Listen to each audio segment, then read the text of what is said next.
अथ प्रथमोऽध्याय अवतरणिका।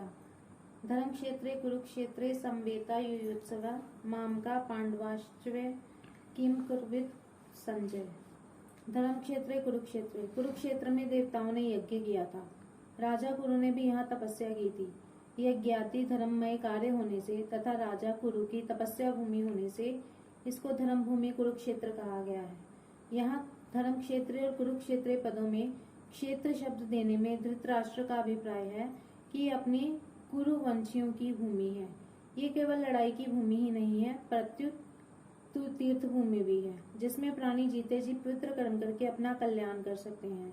इस तरह लौकिक और पारलौकिक सब तरह का लाभ हो जाए, ऐसा विचार करके एवं श्रेष्ठ पुरुषों की सम्मति लेकर ही युद्ध के लिए ये भूमि चुनी गई है।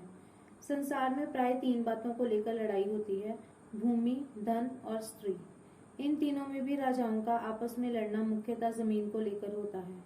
यहाँ कुरुक्षेत्र पद देने का तात्पर्य भी जमीन को लेकर लड़ने में है। कुरुवंश में धृतराष्ट्र और पांडु के पुत्र सब एक हो जाते हैं। कुरुवंशी होने से दोनों का कुरुक्षेत्र में अर्थात राजा कुरु की जमीन पर समान हक लगता है, इसलिए दोनों जमीन के लिए लड़ाई करने आए हुए हैं। यद्यपि अपनी भूमि होने के कारण दोनों के लिए कुरुक्षेत्र पद देना युक्ति संगत है, न्याय संगत है, तथापि हमारी सनातन वैदिक संस्कृति ऐसी विलक्षण है कि कोई भी कार्य करना होता है तो वह धर्म को सामने रखकर ही होता है। युद्ध जैसा कार्य भी धर्मभूमि तीर्थभूमि में ही करते हैं, जिसमें युद्ध में मरने वालों का उद्धार हो जाए, कल्याण हो जाए। अतः यहाँ कुरुक्षेत्र के साथ धर्म क्षेत्र पद आया है। यहाँ आरंभ में धर्म पद से एक और बात भी मालूम होती है।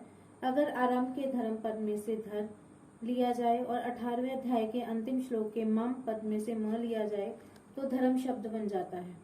अतः संपूर्ण गीता धर्म के अंतर्गत है, अर्थात धर्म का पालन करने से गीता के सिद्धांतों का पालन हो जाता है और गीता के सिद्धांत के अनुसार कर्तव्य कर्म करने से धर्म का अनुष्ठान हो जाता है। इन धर्म क्षेत्र कुरुक्षेत्र पदों से सभी मनुष्यों को ये शिक्षा लेनी चाहिए कि कोई भी काम करना हो तो वह धर्म को सामने रखकर ही करना चाहिए। प्रत्येक कार्य सबके हित की दृष्टि से ही करना चाहिए, केवल अपने सुख आराम की दृष्टि से नहीं, और कर्तव्य अकर्तव्य के विषय में शास्त्रों को सामने रखना चाहिए।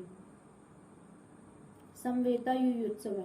राजाओं के द्वारा बार बार संधि का प्रस्ताव रखने पर दुर्योधन ने संधि करना स्वीकार नहीं किया। इतना ही नहीं, भगवान श्री कृष्ण के कहने पर भी मेरे पुत्र दुर्योधन ने स्पष्ट कह दिया कि बिना युद्ध के मैं तीखी सुई की नोक जितनी जमीन भी पांडवों को नहीं दूंगा। तब मजबूर होकर पांडवों ने भी युद्ध करना स्वीकार किया है। इस प्रकार मेरे पुत्र और पांडु पुत्र दोनों ही सेनाओं के सहित युद्ध की इच्छा से इकट्ठे हुए हैं। दोनों सेनाओं में युद्ध की इच्छा रहने पर भी दुर्योधन में युद्ध की इच्छा विशेष रूप से थी। इसका मुख्य उद्देश्य राज्य प्राप्ति का ही था। वह राज्य प्राप्ति धर्म से ही चाहे अधर्म से, न्याय से हो चाहे अन्याय से, विहित रीति से हो या निश्चित रीति से, किसी भी तरह से हमें राज्य मिलना चाहिए, ऐसा उसका भाव था। इसलिए विशेष रूप से दुर्योधन पक्षी युयुत्सु अर्थात युद्ध की इच्छा वाला था। पांडवों में धर्म की मुख्यता थी। उनको ऐसा भाव था कि हम चाहे जैसा जीवन निर्वाह कर लेंगे, पर अपने धर्म में बाधा नहीं आने देंगे, धर्म के विरुद्ध नहीं चलेंगे। इस बात को लेकर महाराजा युधिष्ठिर युद्ध नहीं करना चाहते थे, परंतु जिस माँ की आज्ञा से युधिष्ठिर ने चारों भाइयों सहित द्रौपदी से विवाह किया था, उस माँ की आज्ञा होने के कारण ही महाराज युधिष्ठिर की युद्ध में प्रवृत्ति हुई थी। अर्थात केवल माँ के आज्ञा पालन रूप धर्म से ही युधिष्ठिर युद्ध की इच्छा वाले हुए हैं।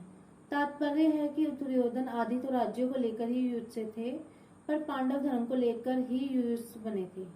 मामका पांडवाश्चवे। पांडव धृतराष्ट्र को अपने पिता के बड़े भाई होने से पिता के समान समझते थे और उनकी आज्ञा का पालन करते थे। धृतराष्ट्र के द्वारा अनुचित आज्ञा देने पर भी पांडव उचित अनुचित का विचार न करके उनकी आज्ञा का पालन करते थे। अतः यहाँ मामका पद के अंतर्गत कौरव और पांडव दोनों आ जाते हैं। फिर भी पांडवा पद अलग देने का तात्पर्य है कि धृतराष्ट्र का अपने पुत्रों में तथा पांडु पुत्रों में समान भाव नहीं था, उनमें पक्षपात था, अपने पुत्रों के प्रति मोह था। वे दुर्योधन आदि को तो अपना मानते थे, पर पांडवों को अपना नहीं मानते थे। इस कारण उन्होंने अपने पुत्रों के लिए मामका और पांडु पुत्रों के लिए पांडवा पद का प्रयोग किया है। क्योंकि जो भाव भीतर होते हैं वे ही प्राय वाणी से बाहर निकलते हैं। इस द्वैधी भाव के कारण ही धृतराष्ट्र को अपने कुल के संहार का दुख भोगना पड़ा। इससे मनुष्य मात्र को ये शिक्षा लेनी चाहिए कि वे अपने घरों में, मोहल्लों में, गांवों में, प्रांतों में, देशों में, संप्रदायों में द्वैधी भाव अर्थात ये अपने हैं ये दूसरे हैं ऐसा भाव ना रखें। कारण कि द्वैधी भाव रखने से आप में प्रेम स्नेह नहीं होता, प्रत्युत कला होती है। यहाँ पांडवा पद के साथ एव पद देने का तात्पर्य है कि पांडव तो बड़े धर्मात्मा हैं, अतः इन्हें युद्ध नहीं करना चाहिए था। परंतु वे भी युद्ध के लिए रणभूमि में आ गए, तो वहां आकर उन्होंने क्या किया? मामका तथा पांडवा, इनमें से पहले मामका पद का उत्तर संजय आगे के दूसरे श्लोक से 13वें श्लोक तक देंगे कि आपके पुत्र दुर्योधन ने पांडवों की सेना को देखकर द्रोणाचार्य के मन में पांडवों के प्रति द्वेष पैदा करने के लिए उनके पास जाकर पांडवों के मुख्य मुख्य सेनापतियों के नाम लिए। उसके बाद दुर्योधन ने अपनी सेना के मुख्य मुख्य योद्धाओं के नाम लेकर उनके रण कौशल आदि की प्रशंसा की। दुर्योधन को प्रसन्न करने के लिए भीष्म जी ने जोर से शंख बजाया।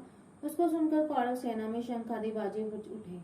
फिर 14वें श्लोक से 19वें श्लोक तक पांडवा पद का उत्तर देंगे कि रथ में बैठे हुए पांडव पक्षीय भगवान श्री कृष्ण ने शंख बजाया। उसके बाद अर्जुन, भीम, युधिष्ठिर, नकुल, सहदेव आदि ने अपने अपने शंख बजाए, जिससे दुर्योधन की सेना का हृदय दहल गया। उसके बाद भी संजय पांडवों की बात कहते कहते 20वें श्लोक से श्री कृष्ण और अर्जुन के संवाद का प्रसंग आरंभ कर देंगे। किम कुर्वत, किम शब्द के 3 अर्थ होते हैं, विकल्प, निंदा और प्रश्न। युद्ध हुआ कि नहीं, इस तरह का विकल्प तो यहाँ नहीं लिया जा सकता, क्योंकि 10 दिन तक युद्ध हो चुका है और भीष्म जी को रथ से गिरा देने के बाद संजय हस्तिनापुर आकर धृतराष्ट्र को वहां की घटना सुना रहे हैं। मेरे और पांडु के पुत्रों ने क्या किया जो कि युद्ध कर बैठे, उनको युद्ध नहीं करना चाहिए था। ऐसी निंदा या अपेक्ष भी यहाँ नहीं लिया जा सकता, क्योंकि युद्ध तो चल ही रहा था और धृतराष्ट्र के भीतर भी आक्षेप पूर्वक पूछने का भाव नहीं था। यहाँ किम शब्द का अर्थ प्रश्न लेना ही ठीक बैठता है। धृतराष्ट्र संजय से भिन्न भिन्न प्रकार की छोटी छोटी सब घटनाओं को अनुक्रम से विस्तार पूर्वक ठीक ठीक जानने के लिए ही प्रश्न कर रहे हैं।